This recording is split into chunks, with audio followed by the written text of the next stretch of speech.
Hey there, welcome to my channel. What we doing today? Well, here are some sculptures that I've made previously using wood, moss, crystals and anything else that's cool and shiny. Well, I think I've got another piece of this wood somewhere. Aha! Here we go. Right, let's have a dig around in the box of wooden bits and pieces. See if I can find anything that will do as a base. No. No. Too big. Too round. Too small. Aha! This is it. That will look fantastic. Awesome. Now to figure out how this will look its best. How to display it. Which way round? First, let's give it a clean.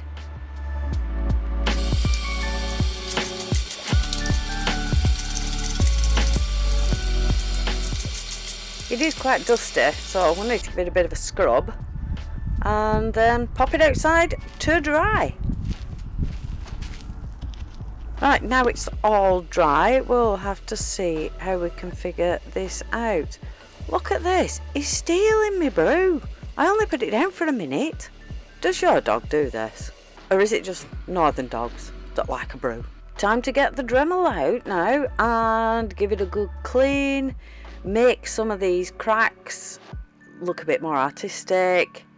Just until you're happy with them, really.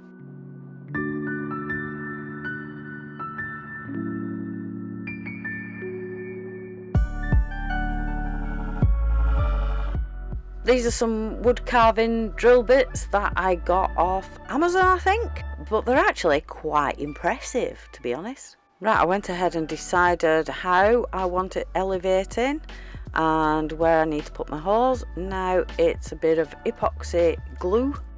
Now epoxy glue is extremely sticky, so I would always suggest wearing gloves, which I always forget to do. Check this out, I've just found in my stash this coated quartz round that looks fabulous there. Doesn't that look good? Right, once I've got the placement right, I will use my UV resin to set it all in place.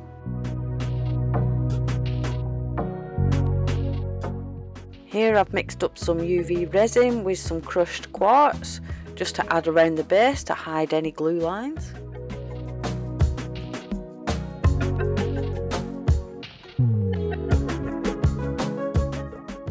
Here I'm using UV resin again to fix the crystal orb in place.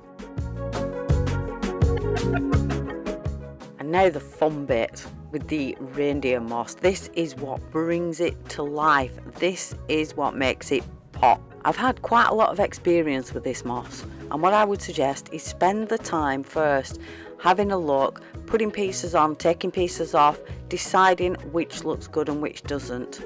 And whatever you do, always remember the glue gun is hot. And I mean hot. No matter how careful I am, I always manage to burn myself. It's like a skill. This process does take a long time, but enjoy it. Don't rush it. Keep stopping, standing back, having a look at your work. It's a bit like when you're painting a drawing. You have to step away now and again, look at it with fresh eyes to see what needs to be changed or what doesn't. And when you're happy, call it done. Here are the glamour shots. Enjoy. This technique could be done on driftwood, it could be done on mopani wood, it can be done on any wood that you find, maybe a discarded branch in your local park. Whatever you try it on, just have fun. Enjoy the process. And then sit back and enjoy the finished piece of artwork that you have just created. And this is what it looks like in place, on the shelf, with all the rest of them. I'm very, very pleased with this, and I think the crystal orb is just perfect for it. Here's another one I did a little while ago as well. It's a bit bigger, this one, so it can't fit on the shelf. It's just behind Mr. Smudge here. Boop. Here it is. I call this one the Flame. Right, so ta-ra for now. See you next time.